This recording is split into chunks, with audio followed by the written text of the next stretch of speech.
Good evening friends, मैं doctor Shukla प्राणी IVF पंडित centre में मैं चीफ एम्ब्रियोलॉजिस्ट हूँ और आज हम डिस्कस करेंगे कि जब हम लोग एम्ब्रियो ट्रांसफर करते हैं तो डॉक्टर भी पेशेंट को बताता है कि कौन से ग्रेड के कौन से क्वालिटी के एम्ब्रियो आपके अंदर ट्रांसफर किए गए हैं। और आजकल इतनी अवेयरनेस है आईवीएफ के लिए जिसमें पेशेंट भी पूछता है कि हमारे अंदर जो एम्ब्रियो डाले गए हैं वो कौन से ग्रेड के हैं। तो जनरली अब ये बड़ा कॉमन हो गया है कि जैसे हम लोग या और भी बाकी सारे सेंटर भी अब जब भी ट्रांसफर करते हैं तो डिस्चार्ज के साथ में एम्ब्रियो की फोटो और ग्रेडिंग ये दोनों चीजें देने का पैटर्न बन गया है और आई थिंक वो ठीक भी है। इन केस अगर वो पेशेंट चाहता है कि उसको उसके एम्ब्रियो की फोटो दिखाई जाए या इन केस वो अनसक्सेसफुल होता है तो नहीं हो पाता है तो आगे अगर उसका कुछ करना हो तो एटलीस्ट हमको पता हो कि उसके साथ हुआ क्या क्या है। तो इन सब चीज़ों के लिए बहुत जरूरी है कि हमको पता हो कि एटलीस्ट जो एम्ब्रियो ट्रांसफर किए गए हैं उनकी ग्रेडिंग क्या है। Because obviously poor grade embryo को अगर ट्रांसफर करते हैं तो रिजल्ट आने की संभावना कम हो जाती है। अच्छे एम्ब्रियो को ट्रांसफर करते हैं फिर भी रिजल्ट नहीं आता है तो इसलिए हमको सोचना पड़ता है कि और एक्स्ट्रा हम क्या करें। ज़्यादातर ट्रांसफर आज भी सारे आईवीएफ सेंटर्स में डे 3 एम्ब्रियो ट्रांसफर किए जाते हैं। डे 3 एम्ब्रियो का मतलब होता है cleavage stage embryo. Cleavage stage embryo generally हमारे जो हम आईवीएफ करते हैं इसी करते हैं उसके तीसरे दिन जो बनते हैं एम्ब्रियो उनको हम लोग बोलते हैं। वो 3 तरीके से डिवाइड होते हैं। ग्रेड ए बी सी कुछ लोग उसको 1 2 3 भी बोलते हैं।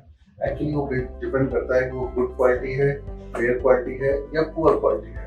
अब ये इन तीनों को डिफाइन करने के बहुत सारे क्राइटेरिया हैं, इतने सारे क्राइटेरिया हैं कि मैं अगर आपको डिस्कस करना चाहूँ कभी इस्तांबुल आ जाता है, कभी वियना आ जाता है, कभी काफी कुछ आ जाता है। बट मैं आपको प्रैक्टिकल अप्रोच बताऊंगा जिस वजह से आप बड़ी आसानी के साथ एम्ब्रियो को क्रिएट कर सकते हैं। तो मैं इन सब चीजों में ना उलझते हुए एक पेशेंट पॉइंट ऑफ व्यू से ताकि पेशेंट भी समझ पाए, क्योंकि इस वीडियो का पर्पस हमारा एम्ब्रियोलॉजी की क्लास लेना नहीं है। इस वीडियो का पर्पस हमारा ये है कि जिस पेशेंट के अंदर वो एम्ब्रियो ट्रांसफर किए जा रहे हैं वो इस बात को समझ सके कि हमारे अंदर किस क्वालिटी के एम्ब्रियो ट्रांसफर किए गए हैं और उनका क्या इम्पैक्ट होगा। तो उसमें गुड, फेयर और पुअर क्वालिटी यानी ग्रेड ए बी और सी मेनली ये डिपेंड करता है उनमें कितना फ्रेगमेंटेशन है। फ्रेगमेंटेशन का मतलब होता है जैसे ये डे 3 एम्ब्रियो है जिसमें 8 सेल आप क्लियरली काउंट कर सकते हो और इसमें छोटी छोटी डिब्रीज, छोटी छोटी bodies, these are called as fragmentation। अगर ये फ्रेगमेंटेशन की मात्रा पूरे एम्ब्रियो के हिसाब से देखिए अगर लेस देन 10% है या नहीं है, that is best embryo, that is grade a good quality embryo. अगर ये हमको लगता है कि 10 से 25% तक एम्ब्रियो में ऑक्यूपाई कर रही है, that is grade B embryo, that is fair quality embryo.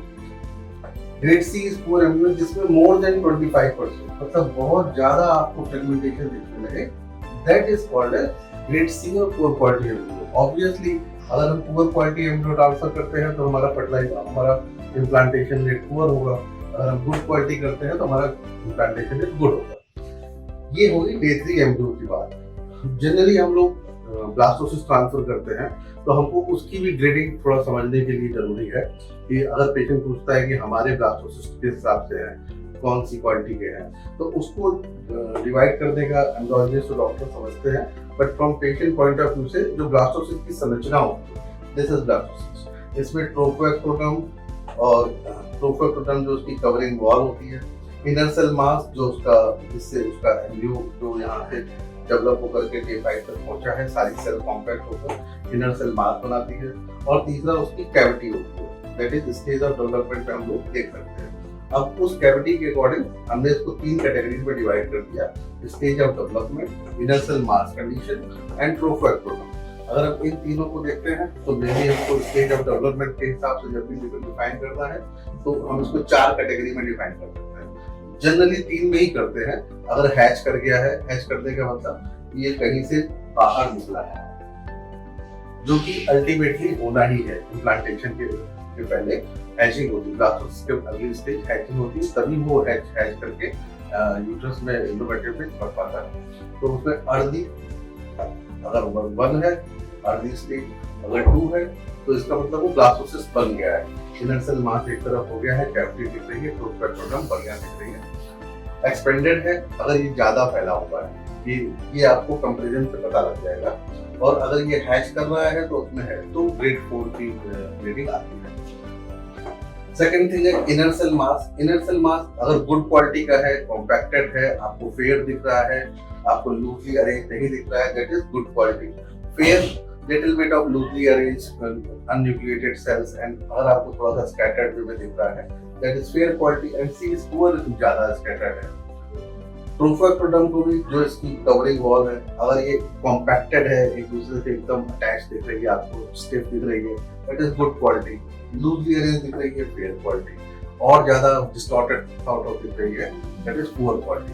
इसीलिए जब भी ब्लास्टोसिस की ग्रेडिंग होती है तो best embryo can be of 3AA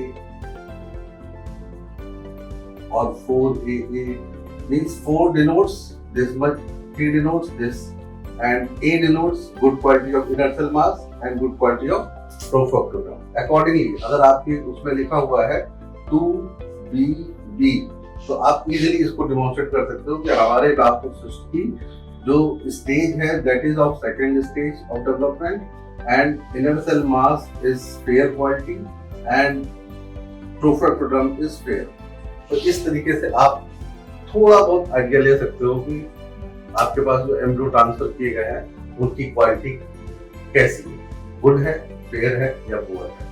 मेरे ख्याल से आपको थोड़ा बहुत आइडिया लग गया होगा। मैंने बड़ा सिंपल लैंग्वेज में सब बताने की कोशिश करी है, जिससे आपको आइडिया लग जाए कि जब हम लोग ये बोलते हैं कि नहीं यार इनके एम्ब्रियो ग्रेड ठीक है, तो आप ये मत समझो कि ये क्या बोल गया। आपको ये समझ में आना चाहिए ग्रेड बी मतलब गुड से थोड़ा कम और पुअर से थोड़ा बेटर। तो ऑब्वियसली एम्ब्रियो इम्प्लांटेशन किसी भी स्टेज में हो सकता है। ये कोई भी नहीं कह सकता कि अगर पुअर क्वालिटी एम्ब्रियो है, हम ग्रेडिंग कर रहे हैं और ट्रांसफर कर रहे हैं, तो वो इम्प्लांट नहीं करेगा। इम्प्लांट कर सकता है। गुड क्वालिटी है, इम्प्लांट करने के चांसेस ज्यादा अच्छे हैं, बट ये भी हो सकता है गुड क्वालिटी वाला भी इम्प्लांट ना करे। तो इसलिए इसको इशू ना बनाते हुए सिर्फ आपकी समझ के लिए मैंने आपको ये डे 3 और डे 5 यानी कि क्लीवेज स्टेज एम्ब्रियो और ब्लास्टोसिस्ट एम्ब्रियो में अंतर बताने का प्रयास किया है। ऑब्वियसली जो रिसर्चर्स हैं, जो पेपर्स हैं, वो ये कहते हैं कि डे 5 ट्रांसफर में डे 3 ट्रांसफर से 10 to 20% और 15% ज्यादा सक्सेस के चांसेस होते हैं, because we are giving 2 more days to become from day 3 to day 5. So if it survives, then chances are always better for embryo implantation. Thank you. अगर आपको कोई सवाल है तो आप 8417084446 पर मुझसे बात करके पूछ सकते हैं, और आई होप आपको ये समझ आया होगा। धन्यवाद।